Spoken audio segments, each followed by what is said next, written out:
ओम ज्ञानतिमिरान्धस्य ज्ञानञ्जनशलाकया चक्षुरुन्मिलितं येन तस्मै श्रीगुरुवे नमः। श्रीचैतन्यमनोभीष्टं स्थापितं येन भूतले स्वयं रूपकदा मह्यं ददाति स्वपदान्तिकं वन्देऽहं श्रीगुरुं श्रीयुतपदकमलं श्रीगुरून् वैष्णवाचं श्रीरूपं साग्रजातं सगणरघुनाथान्वितं तं सजीवं साद्वैतं सावधूतं परिजनसहितं कृष्णचैतन्यदेवं श्रीराधाकृष्णपादान् सगणललिता श्रीविशाखानप्रदाश्च नारायणं नमस्कृत्यं नरं चैव नरोत्तमं देवीं सरस्वतीं व्यासं ततो जयमुदीरये शृण्वतां स्वकथा कृष्णा पुण्यश्रवणकीर्तनं हृदयन्तस्तु भद्राणि विघ्नोति सुरस्तां नष्टप्रायेषु भद्रेषु नित्यं भागवत्सेवया भगवती उत्तम श्लोके भक्तिर्भवति नैष्टिकी तदारजस्तमो भावाकाम लोभादय चेत चेत एतेनावृद्धम स्थित सत्य प्रसिद्धति एवं प्रसन्नमनसो भगवद्भक्ति योगता भगवतत्व विज्ञान मुक्त संगस्य जायते विद्यन्ते हृदय ग्रंथि छिद्यन्ते सर्वसंशयं चीयन्ते चास्य कर्मणि दृष्ट्वा एवात्मनिश्रये धर्म पूजितो घटको नत्रो परमो निर्मत्सराणां सतां वेद्यं वस्त्रमत्र वस्तु सुविधं तापत्रयं मूलं श्रीमद्भागवतं प्रमाणामलं प्रेमोपमार्थोमान् श्री चैतन्य महाप्रभु मद्मिदं तत्रादरुणापराये कृष्ण करुणा सिंधु दीनबंधु जगतपते गोपेश गोपिका कांत राधा कांत नमस्ते तप्त कांचन गौरांगे श्री राधे वृंदावनेश्वरी वृषभानुसुते देवी प्रणमामि हरिप्रिये वाञ्छाकल्पतरुवक्षा कृपा सिन्धुभ्यो च पतितानां पावनेभ्यो वैष्णवेभ्यो नमो नमः। जय श्री कृष्ण चैतन्य प्रभु नित्यानंद श्री अद्वैत गदाधर श्रीवासादि श्री गौर भक्तवृंद हरे कृष्ण कृष्ण कृष्ण हरे हरे हरे राम राम राम हरे हरे। तो इसमें आज हम लोग को श्रीमद् भागवतम का स्कंद संख्या 2 अध्याय संख्या 5 समस्त कारणों के कारण श्लोक संख्या 14 नंबर पढ़ना है। बोलते हैं द्रव्यम कर्म च कालश्च स्वभाव जीव एव च वासुदेवा परो ब्रह्मन् चान्यो अर्थो अस्ति तत्वतः। सृष्टि के 5 मूल अवयव शाश्वत काल द्वारा उनसे उत्पन्न अन्योन्य क्रिया तथा व्यक्तिगत जीव का स्वभाव ये सब भगवान वासुदेव के भिन्नांश हैं और सच बात तो यह है कि उसका कोई अन्य महत्व नहीं है।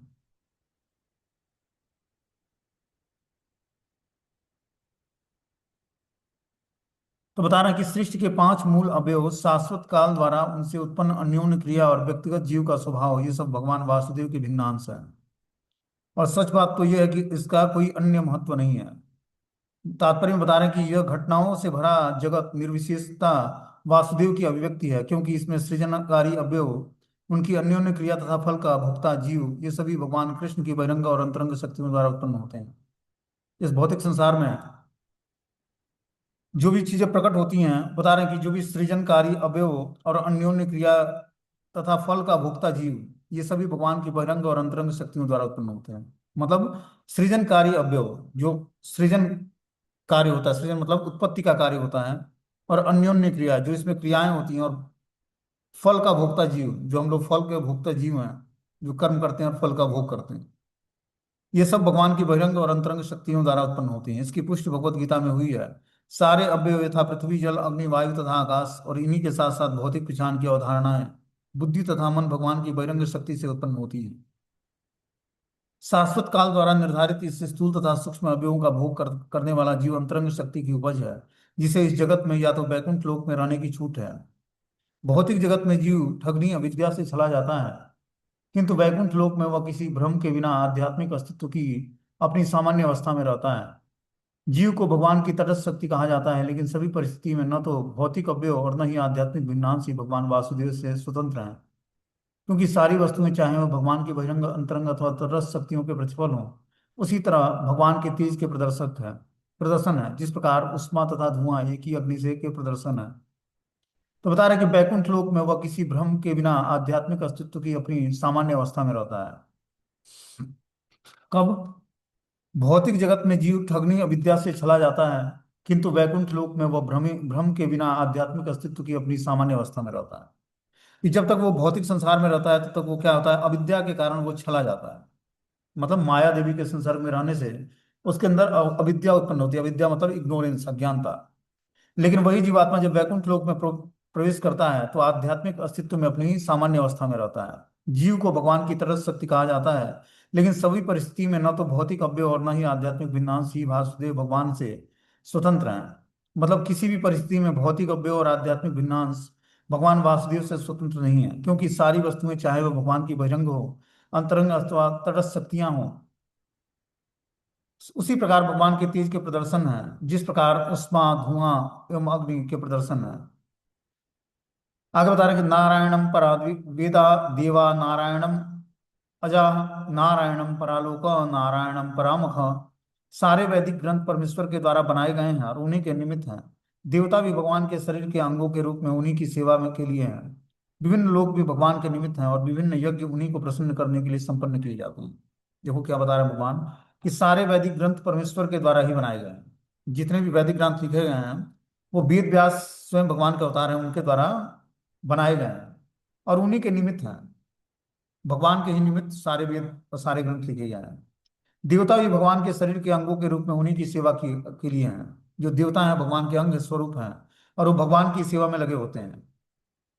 विभिन्न लोग भी भगवान के निमित्त हैं और विभिन्न यज्ञ उन्हीं को प्रसन्न करने के लिए संपन्न होते हैं। मतलब सारे कार्य ही इस भौतिक संसार में क्या है, भगवान की प्रसन्नता के लिए। बता रहे हैं विभिन्न लोग भी भगवान के निमित्त हैं और विभिन्न यज्ञ उन्हीं को प्रसन्न करने के लिए संपन्न किए जाते हैं।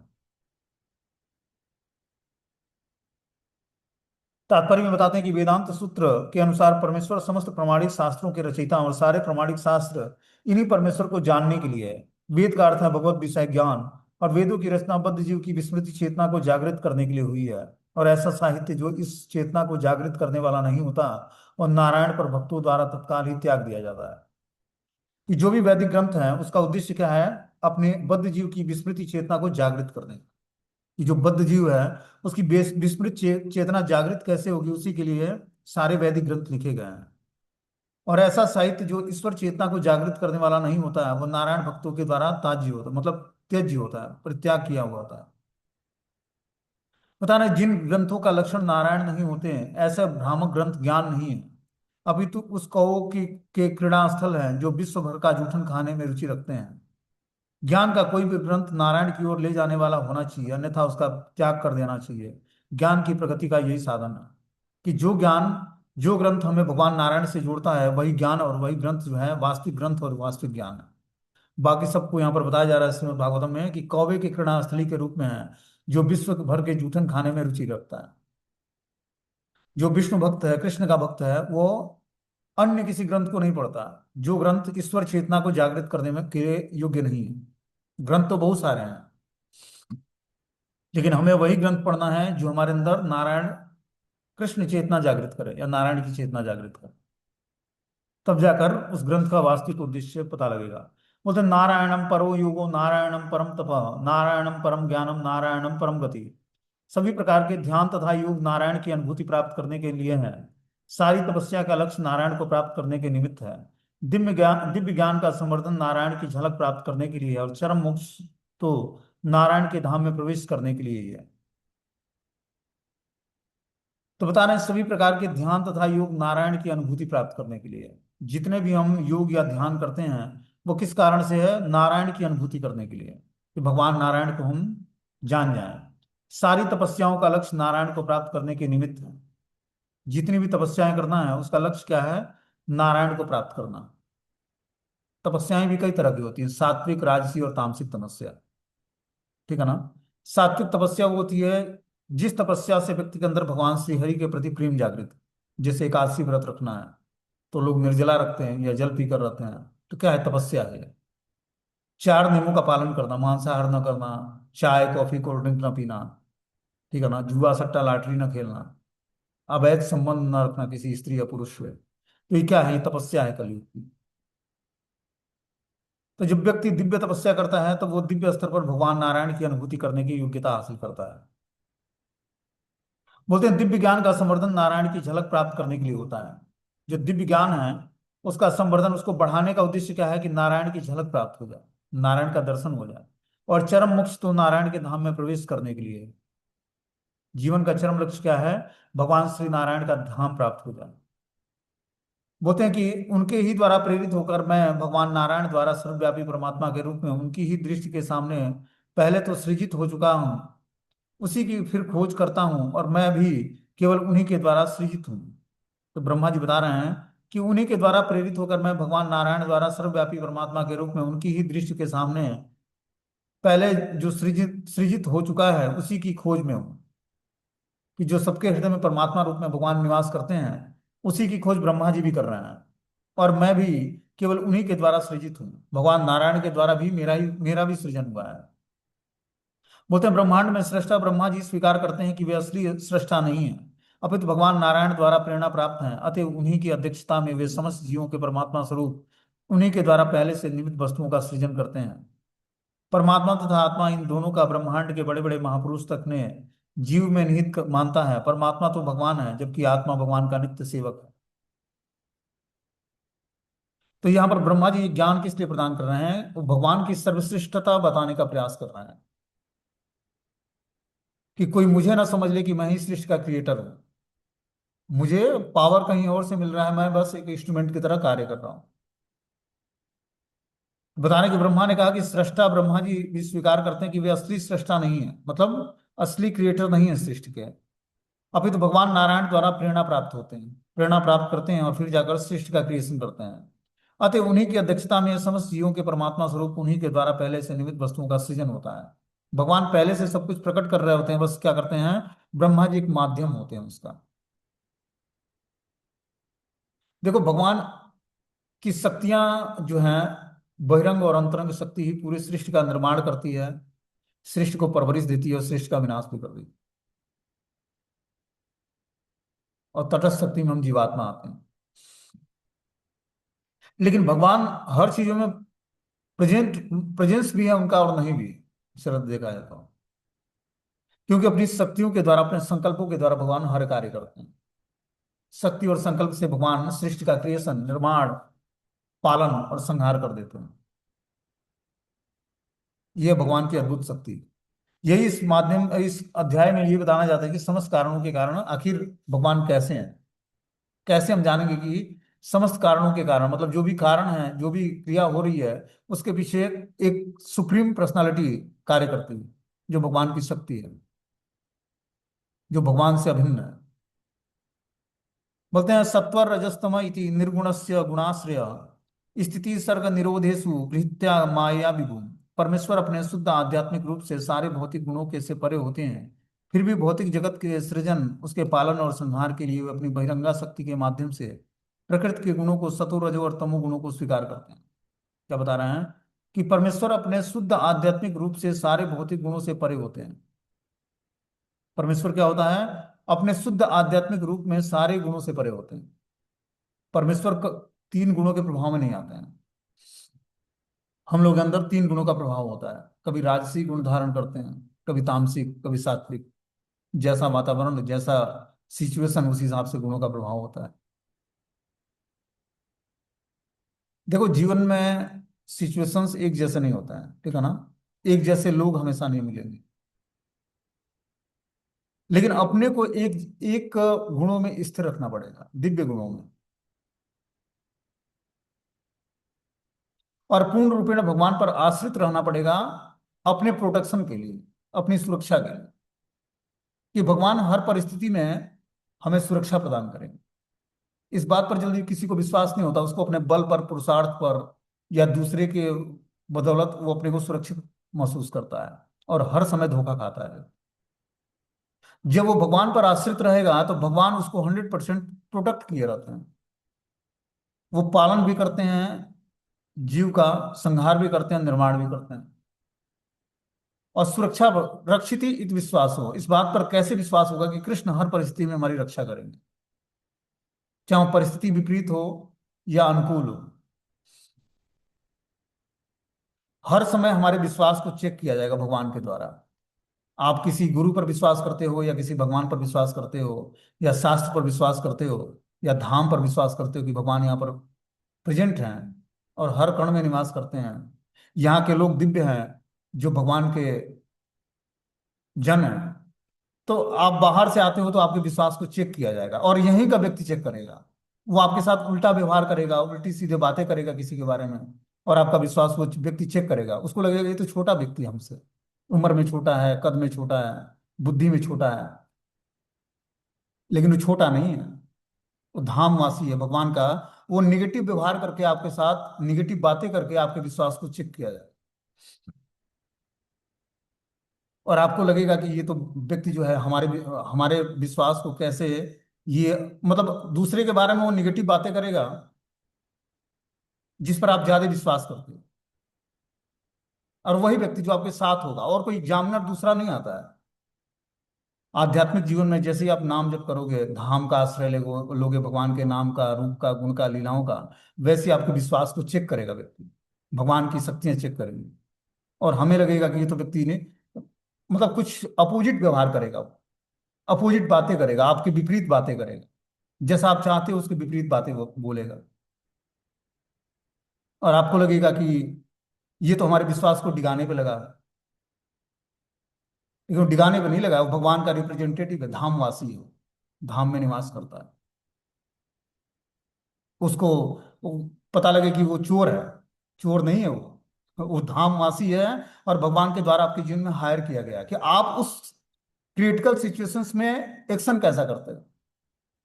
वो आपके एक्शन को चेक किया जाएगा, उसके बाद आपको सैंक्शन किया जाएगा कि आप किस योग्यता को हासिल करते हो, और क्या योग्यता चाहिए आपके अंदर भक्ति करने के लिए, धाम वास करने के लिए, नाम जप करने के लिए, कथा सुनने के लिए।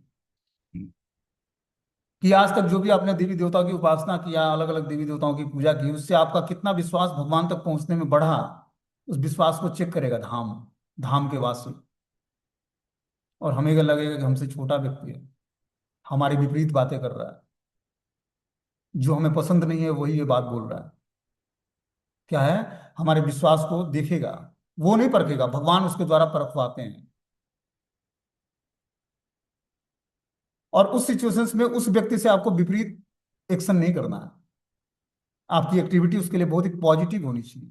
न उसको डांटना है, न कुछ बोलना है, वो धामवासी है। उसको ग्लोरीफाई नहीं कर सकते, उसको परवरिश नहीं दे सकते, तो उसको क्रिटिसाइज मत करो। यही जाम है। बहुत मुश्किल है। भगवान ऐसे ऐसे इंस्ट्रूमेंट बना के भेजेंगे आपके जीवन में कि आपको पता नहीं लगेगा कि कौन व्यक्ति किस तरह से हमारा परीक्षा ले रहा है। इसीलिए हर व्यक्ति को अपना गुरु के रूप में स्वीकार करो, कि हर व्यक्ति हमारा गुरु है जो हमारे जीवन में है। चाहे वो पढ़ने आता हो, पढ़ाने आता हो, कोई चोरी करने आता हो, या कोई कुछ हमारे सामान देना आता है, वो हमारा एग्जामिनर है, एग्जामिनर। हम ऐसे वैसे रास्ते पे हम लोग नहीं चल रहे हैं। बहुत ही खतरनाक रास्ता है अध्यात्म का रास्ता। जैसे जैसे सैंक्शन होता जाएगा, ओके टेस्टेड, वैसे वैसे पास होते जाओगे एग्जाम में। तब जाकर भगवान के नाम, रूप, गुण, लीला और धाम में हमारी प्रगाढ़ श्रद्धा पैदा होगी। यही सब एग्जामिनर है हमारे, छोटे छोटे। देखने में लगेगा कि हमसे छोटे उम्र का है। आपकी मानसिकता क्या है उस व्यक्ति को लेकर, ये बहुत इंपॉर्टेंट। आपके साथ उसने निगेटिव व्यवहार किया, गाली दिया आपको, आपके सामान ले गया, आपका सामान चुरा लिया, आपको गाली दे रहा है, आप जिस पर बहुत विश्वास करके और आते हो, मिलते हो, बातचीत करते हो, उसी के बारे में उसने निगेटिव व्यवहार बोला, निगेटिव बातें किया। आपका रिएक्शन क्या हुआ उसके प्रति, इससे आपका विश्वास चेक किया गया। और भगवान ने उस हिसाब से निर्णय अपना आपके विषय में डिसीजन ले लिया। बाकी बिहारी ऐसे वैसे भगवान नहीं, जो ब्रज धाम में, वृंदावन में जो ठाकुर जी हैं, ये बहुत ही टेढ़े हैं। कृष्ण भक्ति इतनी आसान नहीं है। पहले तो 3 जगह से फंसा रखेंगे, कहीं भागने नहीं देंगे। उसके बाद ऐसा ऐसा एग्जाम होगा कि आप सोच ही नहीं पाओगे कि हमारे क्या करें और क्या ना करें। और आप लोगों के जीवन में कभी कभी आता होगा ऐसा चांस, यहाँ रोज ही ऐसा चैलेंज। इसीलिए भगवान विनम्र बनाना चाहते हैं, सरल बनाना चाहते हैं। मैं तुझे प्रोटेक्शन प्रदान करूंगा, मैं तुझे सुरक्षा प्रदान करूंगा, तू मुझ पर विश्वास कर। इसीलिए तो भगवान पर धीरे धीरे विश्वास बढ़ेगा, तभी तो भगवान के नाम, रूप, गुण, लीला, धाम पर हमारा प्रगाढ़ विश्वास उत्पन्न हो। ऐसे ही थोड़ी ना किसी को विश्वास होता है कि भगवान हमारी हर परिस्थिति में रक्षा करेंगे। वो एक अबोध बालक का, अबोध बालिका का भी रक्षा कर रहे हैं, कि मेरा कोई नहीं है, उसको भी वो प्रोटेक्शन प्रदान करते हैं। धाम सबको सुरक्षित रखता है। धाम की अपनी पोटेंसी है, यहाँ पर किसी के पावर और पोजीशन की जरूरत नहीं है। ये अपने आप में संपूर्ण है धाम, किसी को प्रोटेक्शन प्रदान करने के लिए, किसी को सुरक्षा प्रदान करने, किसी को परवरिश प्रदान करने के लिए। धाम स्वयं भगवान का ही इनकारनेशन, स्वयं भगवान ही धाम के रूप में विराजमान है ब्रज धाम, वृंदावन में।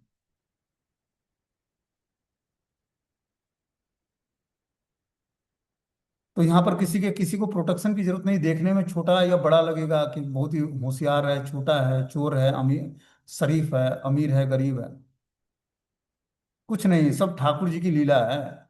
किसी को वही निगेटिव रोल में बना, उसी को पूतना बना देंगे और अपने हीरो बन जाएंगे। उसी को तृणावर्त बना देंगे किसी को, और खुद क्या बनेंगे, खुद कृष्ण रहेंगे।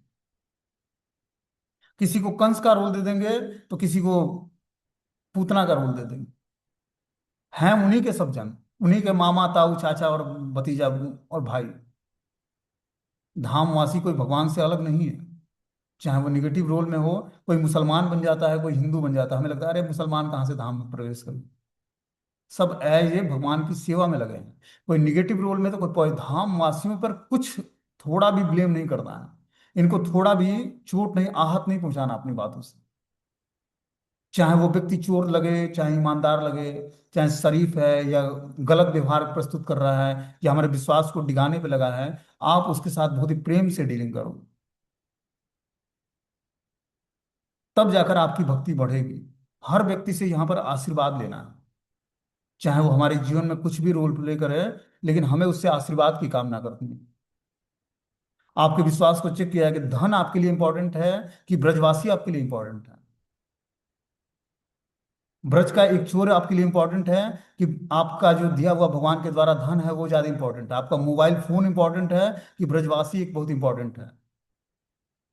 उसी एग्जाम में हम फेल हो जाते हैं। फिर भगवान बोलते हैं जाओ, अभी और साधन भजन करो। बहुत मुश्किल है ठाकुर जी का एग्जाम, यूं ही नहीं होता है, बहुत ही कठोर एग्जाम है। धाम वास करना, नाम जप करना, शास्त्रों को सुनना पढ़ना, इतना आसान होता तो सभी भगवान के भक्त बन जाते। इतना आसान नहीं है, भगवान की प्लानिंग समझना बहुत मुश्किल है। कृष्ण भक्ति बहुत टेढ़ी खीर है। आप जो चाहोगे उसी के विपरीत भगवान देंगे। चल, पहले नाम जप करके व्यक्ति भगवान को ललकारता है, और भगवान क्या करते हैं, सब कुछ छीन लेते हैं। चल आ जा, तुझे भक्ति चाहिए, तो सब एक एक करके निकाल लेंगे। धनम जन्म कविता सुंदरी सब कुछ जो है छीन लेंगे भगवान। बहुत ही कठोर व्यवहार करेंगे। उसके बाद आप बने रहोगे मर्यादा में, आत्मनिर्भर, मतलब भगवान के प्रति सरेंडर। तब जाकर भगवान भक्ति प्रदान करेंगे। इतना आसानी से भक्ति प्राप्त नहीं होती।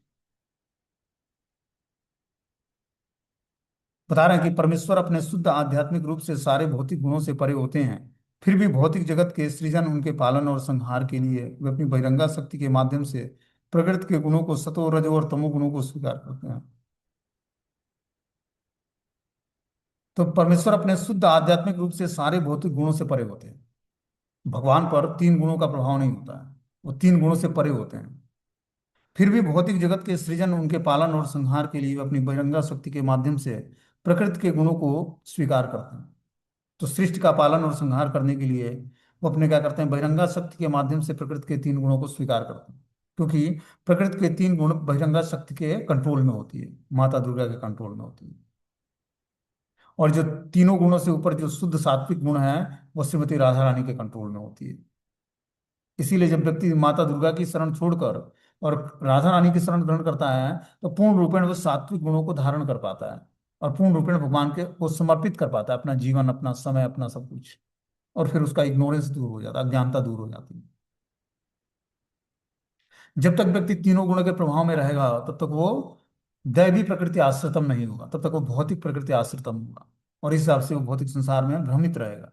बोलते हैं, परमेश्वर उस बहिरंगा शक्ति के स्वामी हैं जो सच, रज और तमो इन तीनों गुणों द्वारा व्यक्त होते हैं। और इस शक्ति के स्वामी होने के कारण वे कभी भी इस मोह शक्ति से प्रभावित नहीं होते हैं। किंतु जीव ऐसे गुणों से या तो प्रभावित रहते हैं, या उनको इससे प्रभावित होने की संभावना बनी रहती है। भगवान तथा जीव में यही अंतर है कि भगवान अपने तीन गुणों से कभी भ्रमित नहीं होते, मोहित नहीं होते। लेकिन जीवात्मा उस तीन गुणों के प्रभाव में आकर भ्रमित हो जाता है। भगवान तथा जीव में यही प्रमुख अंतर है।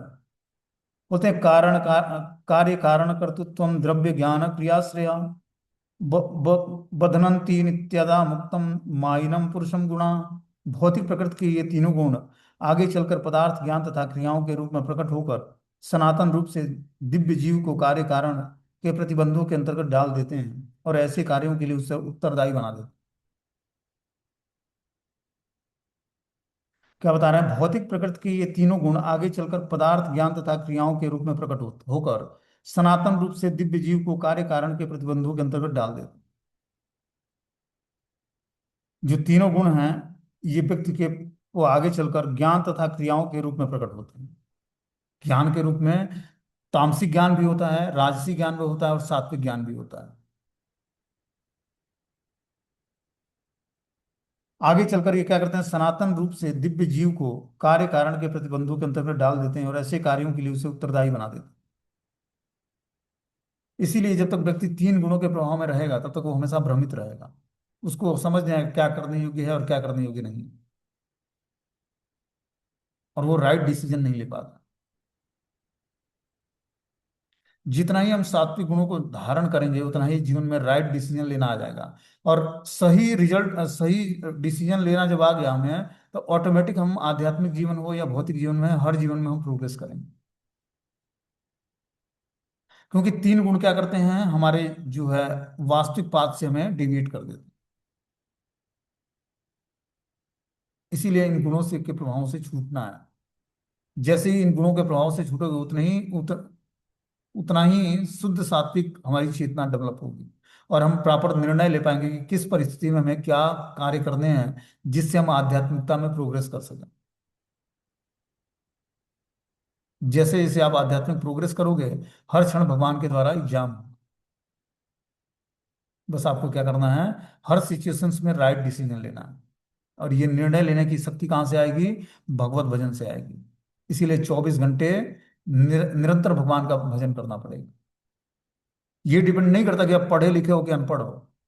ये भगवान की भक्ति में इन चीजों का कोई महत्व नहीं है। भगवान की भक्ति में महत्व है कि इन चीजों का, भजन का, आध्यात्मिक ज्ञान का। आध्यात्मिक ज्ञान और भगवान की भक्ति, भजन क्या करता है, हमें आध्यात्मिक शक्ति प्रदान करता है, और हम उचित डिसीजन ले पाते हैं हर सिचुएशंस में। किस प्रमुख सिचुएशंस में हमें क्या एक्टिविटी करनी है, किस तरह रिएक्ट करना है अगले व्यक्ति के साथ, किस तरह शांत बने रहना है। जब हमारे जीवन में प्रमुख सिचुएशंस आए, हमारी कोई बहुत ही प्रिय वस्तु छीन ली जाए भगवान के द्वारा, किसी व्यक्ति के द्वारा, भगवान के किसी रिप्रेजेंटेटिव के द्वारा कोई वस्तु छीन ली गई, आप क्या रिएक्ट करते हो, ये बहुत इंपॉर्टेंट है। उसी से आपका जीवन डिसाइड हो जाएगा कि आप भगवान को प्रेम करते हो या धन को या फोन को या वस्तुओं को। ये भगवान का एक एग्जाम है।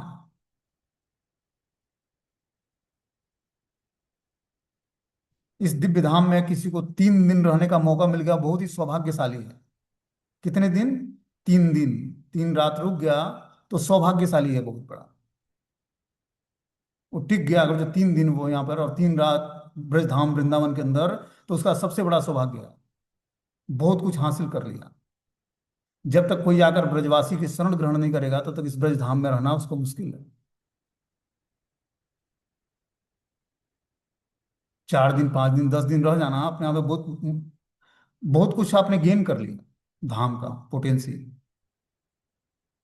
3 दिन रहना, 3 रात और 3 दिन अपने आप में सफिशियंट है।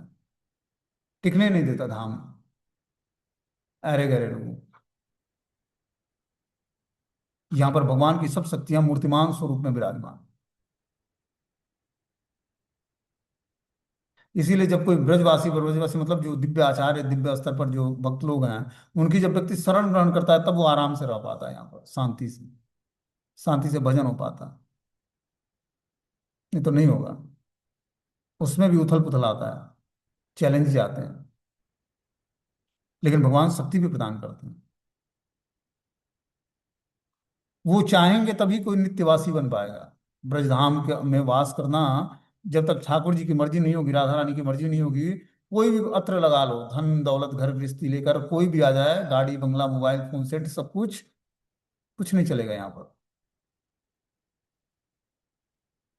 यहाँ तो प्रोडक्शन कौन देगा, स्वयं भगवान की अंतर्निहित शक्ति श्रीमती राधा रानी। जब तक व्यक्ति उनकी शरण ग्रहण नहीं करेगा, उनसे याचना नहीं करेगा, हर एक धाम वासियों को जब तक वो रिस्पेक्ट प्रदान नहीं करेगा, चाहे वो व्यक्ति गंदा हो अच्छा हो, तब तक उसको ब्रज धाम में रहने का राइट्स नहीं मिलेगा भगवान के द्वारा। उनकी नजर में कोई न तो चोर है, न कोई ईमानदार है, न कोई अमीर है, न कोई गरीब है, न कोई गंदा व्यक्ति है, न कोई अच्छा व्यक्ति है। अपना पुत्र अपनी पुत्रियां हैं, हमारा पुत्र गंदा है, हमारा पुत्र गंदी मतलब पुत्री गंदी है हमारी, हमारे घर की निज धाम की, निज महल की रहने वाली है, या निज महल का रहने वाला व्यक्ति है। आपका राइट्स नहीं बनता है क्रिटिसाइज करना। तो ठाकुर जी का जन्म है, अपना उनका निजी महल में रहने वाला व्यक्ति है, चाहे वो रोड पे रहता हो या बड़े अटारी में रहता हो। इसलिए धाम वासियों के प्रति कोई गलत व्यवहार नहीं, कोई गलत बातें नहीं। भले वो कितना भी गलती कर दे, उससे क्षमा मांगो कि आपने ऐसा मेरे साथ व्यवहार किया, इसके लिए आप हमें क्षमा करिए, मुझे गलत लगा है। लेकिन क्रिटिसाइज मत करना कभी भूल के भी। और उसकी वस्तु व्यक्ति, उसके वस्तुओं को छीनना या ले जाना बहुत मुश्किल कार्य है, ऐसा सब चीजें तो बहुत ही मुश्किल है। उसकी श्रद्धा जिसमें टिकी है, उन चीजों को आप ले जाओगे उससे छीन कर, या उसके विश्वास को डिगा कर, तो क्या होगा, भगवान नाराज हो जाएंगे। ठाकुर जी के व्यवहार को समझना बहुत मुश्किल है, उनके भक्तों का व्यवहार समझना बहुत मुश्किल है, उनके धाम वासियों का व्यवहार समझना बहुत मुश्किल है।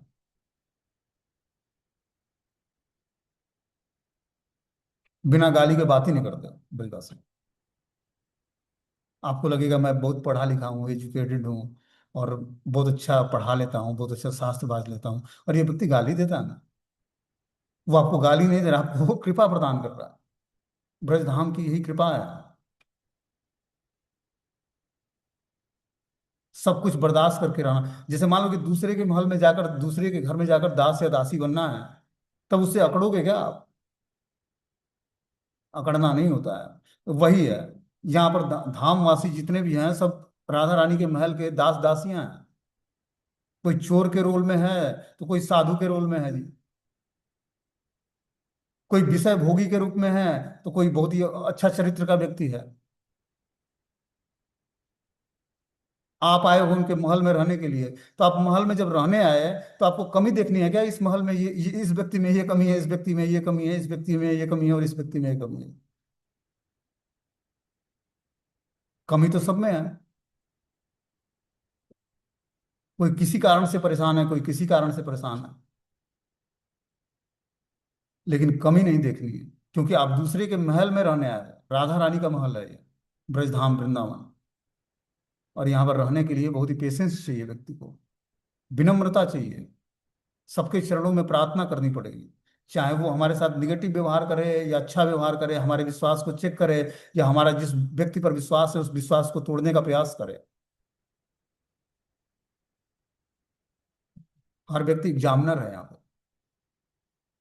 धाम वासियों को आप साधारण मत समझो। स्वयं श्रीमती राधा रानी ने सिलेक्ट करके लोगों से, पूरे विश्व से लोगों को बुलाती है अपने धाम में, पूरे विश्व से, पूरे ब्रह्मांड से,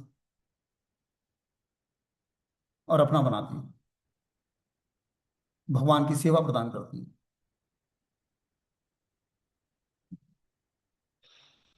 उस व्यक्ति पर ब्लेम करोगे, चाहे कुछ अपशब्द बोलोगे, तो उसका रिएक्शन भोगना पड़ेगा। इसीलिए विनम्र, जब तक व्यक्ति क्वालिफाइड नहीं होगा, तब तक वृंदावन धाम में रहना तो भूल जाओ, बिल्कुल ही प्रवेश वर्जित है। और इसका पहला क्या है, सिम्टम क्या है, उसको 100% शरणागत होना पड़ेगा। किसके? ब्रजवासियों के, ब्रज भक्तों के, जो ब्रज में निवास करता है उसके शरणागत होगा व्यक्ति, तब उसको प्रवेश करने की योग्यता मिलेगी। ऐसे ही नहीं योग्यता मिलेगी, प्रवेश करने की योग्यता तब मिलेगी। नहीं तो यहाँ के चूहे बंदर बिल्ली कबूतर आदमी को भगा देंगे। आदमी की तो बात ही छोड़ो, चूहे बिल्ली बंदर इतने परेशान कर आप भाग जाओगे यहाँ से।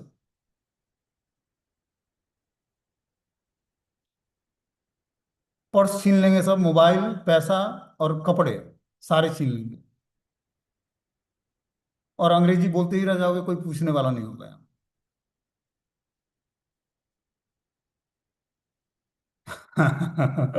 तो ब्रजधाम वृंदावन के बंदर ही भगा देंगे व्यक्ति को, मनुष्य तक तो पहुंच ही नहीं हो पाएगी उसकी। इसीलिए आश्रय भगवान का लेना है, आश्रय ब्रजवासियों का लेना है। कृष्ण भक्ति मतलब सिंपल जीवन, साधारण जीवन, सिंपल जीवन, और क्या है, सादा जीवन और उच्च विचार। जो ब्रज की वासियां थी, जो गोपियां थी, वो बहुत पढ़ी लिखी नहीं थी, बहुत एमबीबीएस और एमडी और एमटेक करके और इंग्लिश या हिंदी बोल लेती, ऐसा कुछ क्वालिफिकेशन नहीं था। क्या क्वालिफिकेशन था? कृष्ण एक शरणम, कि मात्र कृष्ण ही हमारे शरण देने वाले हैं, वही हमें प्रेम देने वाले हैं, वही हमारे वास्तविक मित्र हैं, वही हमारे वास्तविक प्रेमी हैं, वही भक्ति को स्वीकार करने योग्य हैं। वो गंवार लोग थे, गाय चराने वाले लोग थे, ग्वालिनियां थी, गाय से दूध निकालना है और गोबर से क्या कंडे बनाने उसको बेचना है, दूध मक्खन बेचने वाले लोग थे। वो कृष्ण को प्रसन्न कर पाए। तो आपके पास भौतिक क्वालिफिकेशन, भौतिक ऐश्वर्य जो भी है, वो सब एक तरफ है, और कृष्ण भक्ति और कृष्ण धाम के वासी एक तरफ है। उनके साथ उनकी कुछ तुलना ही नहीं।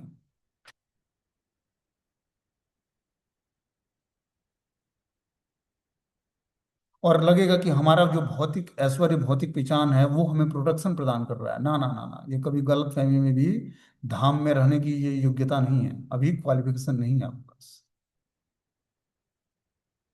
अभी और साधन भजन करने की और शरणागति बढ़ाने की जरूरत है भगवान के प्रति,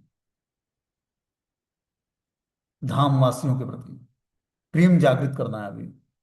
अभी हमारे संसार में जीवों से प्रेम नहीं हुआ। आप ब्रज धाम में आकर सब जीवों से जब तक प्रेम करना नहीं सीख जाओगे, तब तक अपराध होगा आपसे।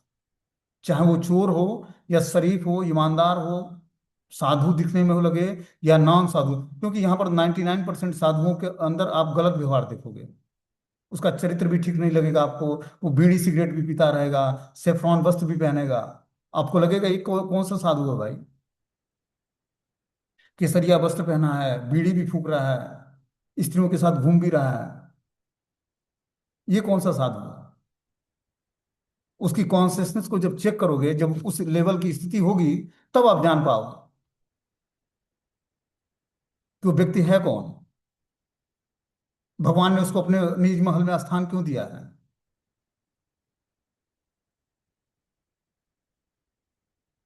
भौतिक दृष्टि से भगवान के भक्तों को परखना बहुत मुश्किल कार्य है। कृष्ण के चरित्र को समझना इतना आसान नहीं है, उसी तरह उनके भक्तों को के चरित्र को भी समझना आसान नहीं है। वो सब ऋषि महात्मा थे दंडकारण्य के, जिनके साथ भगवान ने यमुना पुलिन पर अर्धरात्रि में नृत्य किया। गाढ़ आलिंगन, चुम्बन और क्या क्या चीजें। कौन थे? शारीरिक रूप से उनको देखोगे तो स्त्री नजर आएंगे, आध्यात्मिक दृष्टि से वो दंडकारण्य के ऋषि महात्मा थे सब। सब देवलोक से आए हुए सब देवता थे, जो भगवान के प्रेम के लिए व्याकुल होकर, और राम जन्म में और अलग अलग अवतारों में व्याकुलता प्रकट किया था, भगवान के लिए प्रेम प्रकट किया था। भगवान ने बोला, कृष्ण जन्म लेकर मैं सबकी इच्छाओं को तृप्त करूंगा, इसलिए सबको ब्रज में स्थान दिया भगवान ने। तो ब्रज धाम की महिमा, ब्रज के भक्तों की महिमा, ब्रज के लोगों का व्यवहार जो समझ जाएगा, वही ब्रज के अंदर रह पाएगा, वृंदावन के अंदर। नहीं तो आइए और जाइए।